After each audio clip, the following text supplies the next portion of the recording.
Is this thing on? No, I'm kidding. Dear graduates of the Nursing and Medical Radiation Sciences program, congratulations. This is the day we've all been waiting for. I'm sure that there were many days when you were crying and screaming, wondering, when is this ever going to be over? Are we ever going to graduate? Well, here you are, extremely proud of yourselves. To faculty, staff, friends, and family members, thank you so much for joining us in this celebratory ceremony. I'm sure that there were many days where you were also crying and screaming, wondering, when is this ever going to be over? And are they ever going to graduate? Well, thank you for your support. Because of you, we've all made it. I'm sure you are extremely proud of the graduates today. I want to share with you a personal story. My family and I immigrated to Canada when I was 1 year old. My father, a family physician, and my mother, an accountant, came here hoping for a better life for myself and my sister. When we came here, their degrees were not recognized. They could not work as their respective positions. As such, they both made the decision to go back to school in order to hopefully recreate a successful life for myself and my sister. This meant that they were studying, working part-time jobs to pay off loans, trying to find enough money in order to support a household. Clearly not an easy task. This also meant that growing up, we did not have many of the luxuries that typical families may have. Indeed, there were some weeks, some days, where we did not know whether we would have enough money to purchase food for the next week.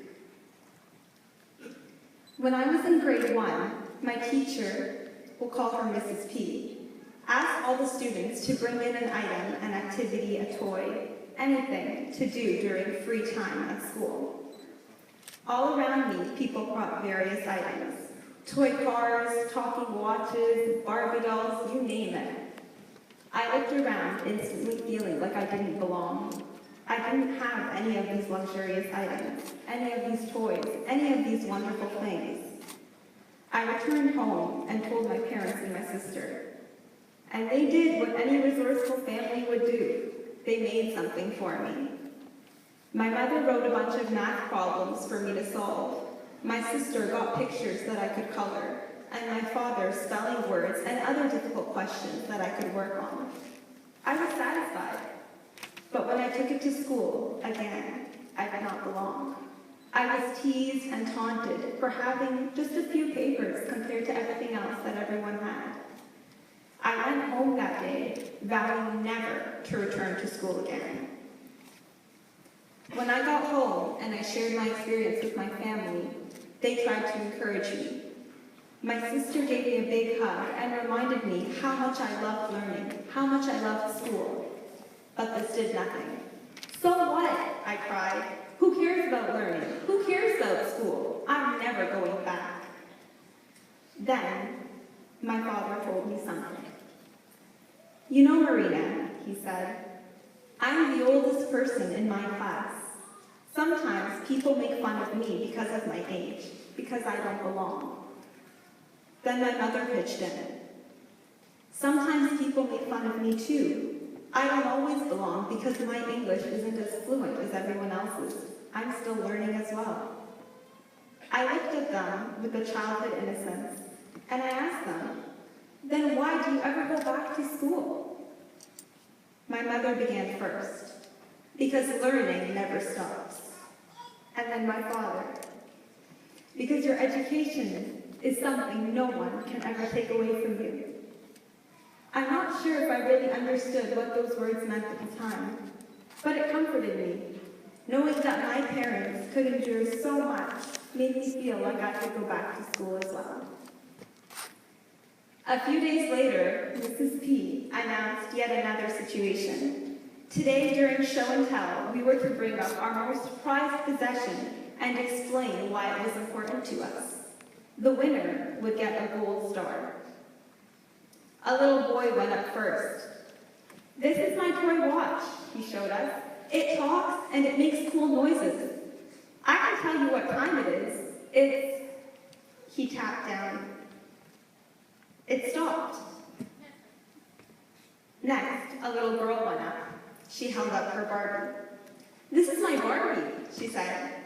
"Her name is Barbie, and she's really beautiful, but she'd look prettier if she had her coat on, but my sister took it away from me." It was my turn. I went up and brought up the only possession I ever had, the activity book that my parents and my sister had created for me. As soon as I got up there, I heard the taunts, I heard the teases, I heard the smirks.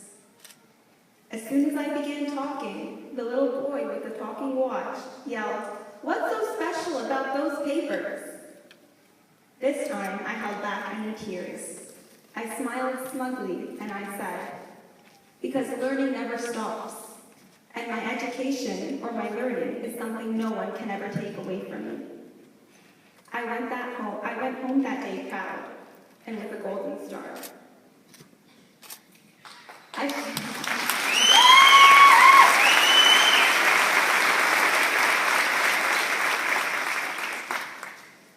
I share this memory with you as a time in my life, one of the times, where I felt like I would never continue.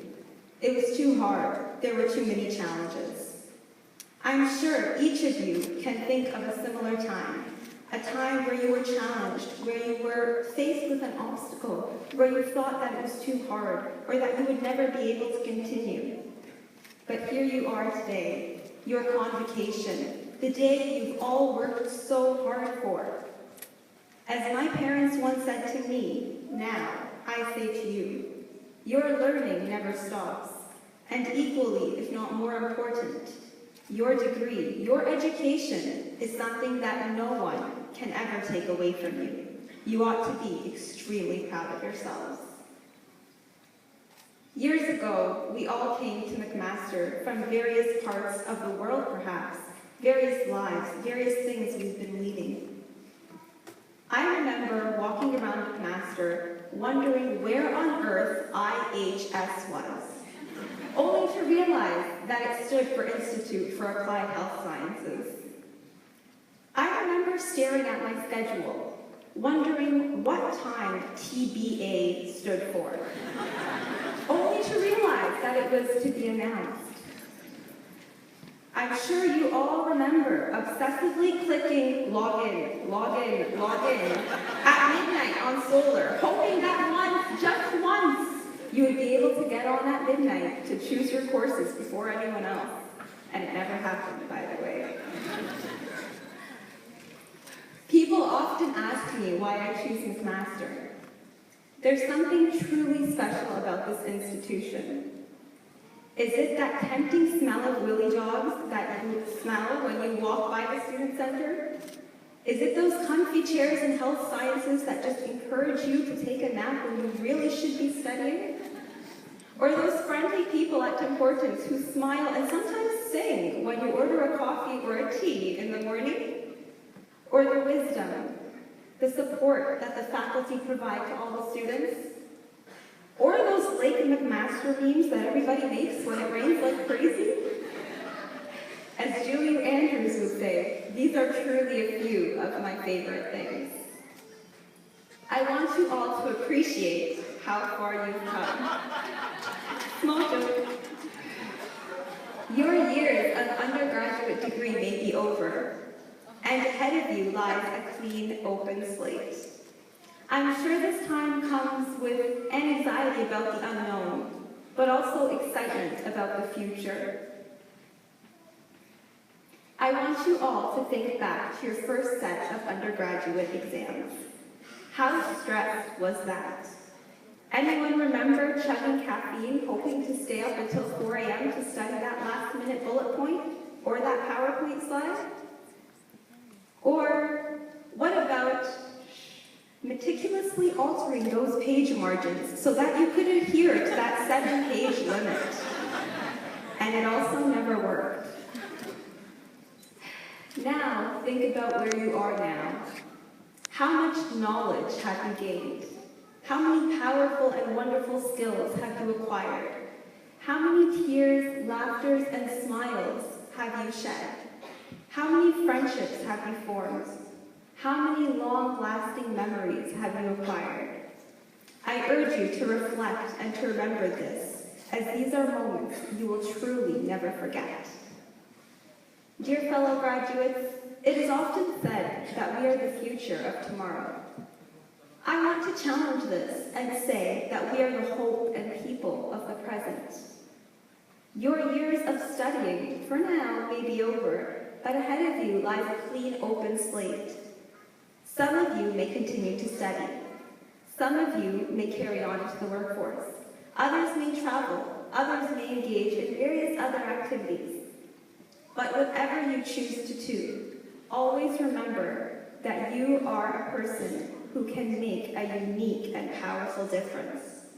You have the ability to make a difference, no matter how small or big you may think that is. Never underestimate the power of your presence, your words, and your actions. You are a unique human being, and there is truly only one you. To quote Betty Reese, if you ever think that you are too small to be effective, you have never been in bed with a mosquito. Dear graduates, I want to leave you with some words of wisdom that I have learned to truly adhere to. Do not regret your mistakes, because mistakes make you wiser. Do not shy away from challenges, because challenges make you stronger. Do not give up your dreams, because dreams fill you with passion. And never lose your passion, because passion gives your life meaning. As we venture off into our lives, one thing will truly continue to unite us all: the special connections and memories we have formed on McMaster. Always allow yourself to reflect on where you've been and how far you've come. May the days to come bring you all hope, happiness, success, and many blessings. I truly look forward to working with you all as competent and successful and influential healthcare providers.